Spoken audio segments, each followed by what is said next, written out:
కలిసాను కదా, 8 pages letter రాశాను కదా. కానీ ఇప్పుడు రాహుల్ గాంధీ ఈ 10 మంది ఎమ్మెల్యేలు అనర్హులు, మనం పార్టీలో చేర్చుకోకూడదు, వాళ్ళు చేరాలి అంటే రాజీనామా చేసి పోటీ చేసి రావాలని రాహుల్ గాంధీ ఎందుకు చెప్పట్లేదు? మంచి ప్రశ్న.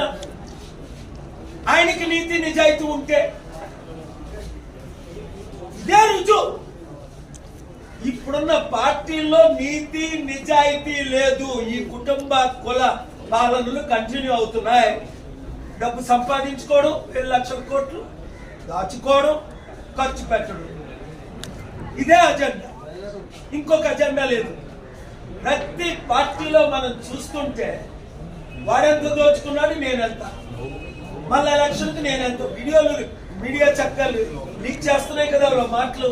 అరే 100 కోట్లు ఖర్చు పెట్టారా, 500 కోట్లైనా సంపాదించకపోతే మళ్ళీ వచ్చే ఎలక్షన్ లో 400 కోట్లు ఎలా ఖర్చు పెడతారా అని వాళ్ళే డైరెక్ట్ గా మాట్లాడుతున్నారు.